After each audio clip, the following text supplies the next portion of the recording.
attacking me for saying that Bill Belichick, greatest coach of all time and greatest GM of all time. Knew that was going to happen. He said he's not the greatest GM. He's not.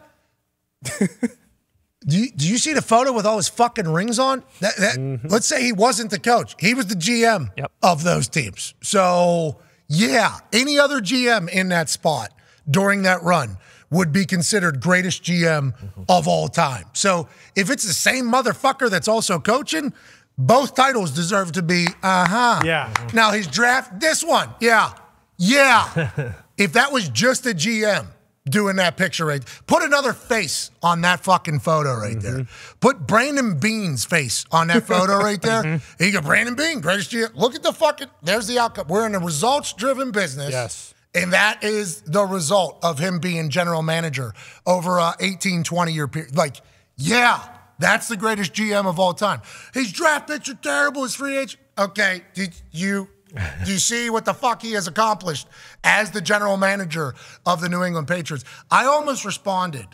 And now, once again, as soon as I got service and got back to my phone, the narrative was already built that I ambushed Robert Kraft. I'm like, what? Like, what are we? You are coming to your own conclusions. Yeah. Don't put that on me. I wasn't saying what you all are saying. And then it was greatest GM question mark. And I played for the Colts. Colts and the Patriots, big rivalry. So I hate that I have to be the one that does this. But like, y'all motherfuckers are wrong. Like, I don't even know how. I don't even know how to tell you you're wrong. Like what you're saying is wrong. And you can pinpoint, I guess, his drafts. Who gives a fuck? Who cares? What do you mean? Look at the rings. That's all that matters, right? Like if Bill Belichick was the GM throughout the whole run, correct? There was not another GM? No, none. Okay, like if you show, like you said, if you put that on Brandon Bean, anyone else, you'd be like, who was the GM during this unbelievable run that we will probably never see again in the NFL? Yeah, that guy, that's him. That's the greatest. That's the greatest of all time. Yeah. I think some people, casuals, don't understand that Bill does it all. I don't think they really realize that. No. Because it's not, he's the only one. He's the one. And that's, I do think, and Bill Belichick, obviously, 254 and 99 is a 72% win rate as general manager. Pretty good. Which is the highest. Obviously. Yeah, the guy's the fucking greatest, dude. You get caught up on the draft. Patriots? Great find there, Zito. I was going to say, just all Patriots got it. Yeah, greatest in Patriots. You get caught up on the picks, but a part of that is knowing when to move on too. You know, even when I got drafted in the second round, oh, not working out. Sorry, you're out of here. Like you got to go after your second round pick, and that happened with a lot of other people as well. Or trading a guy a year before they fall off. Oh, yeah. Or trading a guy they get paid and bringing them back. Like all that has been part of the GM, bringing the right guys in that are right for the culture and it's going to be pillars. Was that one of them? Yeah, Moss. Moss. Even Brady. Shit, you draft Brady. Obviously, you didn't draft him, in first, second round, but you get him at 199. Found him. Yeah. General manager is about getting the quarterback right and then building around him. So the deals he had with Brady, Brady taking pay cuts, that's general manager. So yeah, I mean that's not even a discussion. I was so flustered. I did not expect all the people that were saying that. I'm like, why is everybody? Did they give you any names though? Did they give you any other names to throw? Say, oh, what about this guy? Yeah, who's the argument? Ozzie Newsome would be. Who's the argument? That's the thing. Like, I get the draft thing's a conversation. How many coaches over a 20-year span only picked from the 25th pick and up? Like, he's picking at the end of the first round. His lowest pick he's ever had will be this year. Before this year's Mac Jones at 15. So, like, I get he stinks at the draft, but how the hell are we going to, compare him to everybody else? Like, let's just look at the teams who have turned it around. Like the Bills, they turned it around. Well, they had the 7th overall pick, and they drafted Josh Allen. Now, they drafted right. They didn't pick the wrong guy, but still, they had a top 10 pick. Dolphins, 2 top 10 picks. Bengals, 2 top 10 picks.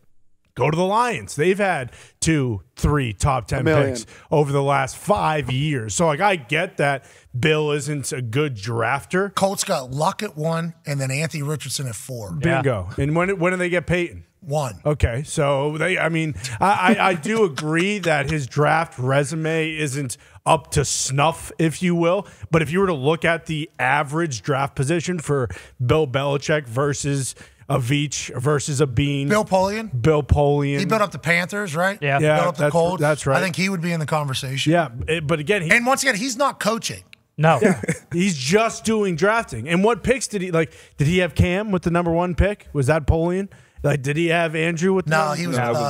he was after He got Cam. Karen Collins, I think. Yeah. Nice. With I don't know which one, but he built up the Carolina Panthers whenever they. He was a top 5 pick. I'm pretty sure. Kerry Collins. I don't know. Yeah. I don't know. But like when you talk about other GMs, it's like I have massive respect. Okay, I do. It's not an easy job.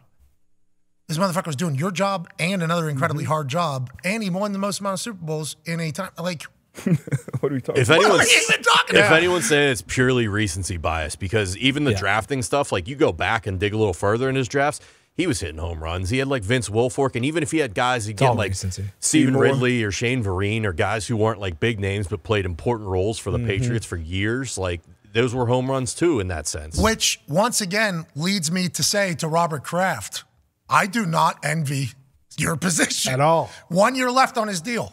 Bill. Yes, which he just got extended. 1 year left on his deal. That's greatest coach of all time and greatest general manager of all time on a deal coming up. Yeah. And a lot of the pressure from outside is saying a lot of different things. And it's like, that is not a fun place to be for Robert Kraft. No. Hey, own a team, they said. It'll be fun, they said. You'll build the greatest dynasty of all time, they said. And at some point, though, you're going to have to look in the mirror and make an incredibly fucking tough decision about the future. And it feels like we are on the precipice of that for Robert Kraft for the first time in a long time, which is why I said to him, I don't envy your position. Yeah, I don't think anybody envies the position. Anyone with a brain that watches football and is a fan of a team shouldn't envy the position that Robert Kraft is in. But that's exactly why you just said it. 1 year left on his deal. We talk about this with the Lions. If you get rid of Bill Belichick with 1 year left on his deal, that is a guaranteed curse for the next 100 years with the New England Patriots. You just let him ride it out. You give him. You think Bill's going to let that happen? Bill's one of the greatest businessmen of all time. Yeah, if he chooses to leave. He's going to go into a final year of his contract, which once again, I do not envy Robert Kraft, which is position. That's why it's tough. But also, I hope that Bill would think like, yeah, give me $130 million in cap space, give me a top 5 pick, probably top 3 pick with a quarterback. Like I'm probably going to go back to the playoffs, maybe fuck around, and win the AFC East, and then I'll get $30 million a year. I believe that Bill Belichick will win. 100%. That's what I believe. Bill Belichick will win. Yep. Now, does Robert Kraft have to make a tough decision on whether or not that continues with New England with the way the year has gone? Because he said multiple times, I've never been. I've owned the team 30 years. We've never been like this. And there's a lot of pressure from the outside now, just like it was whenever Tom and everything. There's a lot of chatter about what he's going to do, which leads me once again to say, I do not envy that dude's position. Bank account. Envy that. Job title. Yep. Yeah.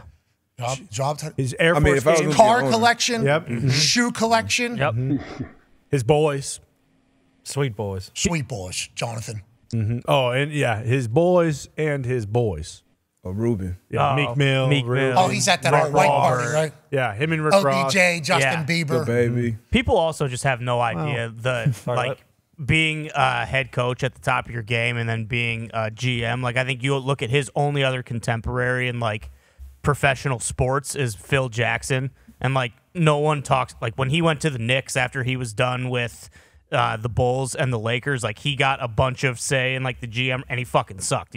They fired him like midway through the first year, and it's like He was pretty checked out though. well, for sure, but in terms of like if you look at all of sports and you say like who are the greatest coaches of all time, like Bill and Phil Jackson are right up there, and like he couldn't do it for half a season. Like maybe he could have done it in Chicago and stuff like that, but like Bill's been doing it for 20 fucking years, and just because he's been there for so long and they've been spoiled by winning so many championships, it's like, oh, actually, this guy was never any fucking good at this. He was a great coach, but he's never a fucking good GM. It's crazy. It is a crazy time right now.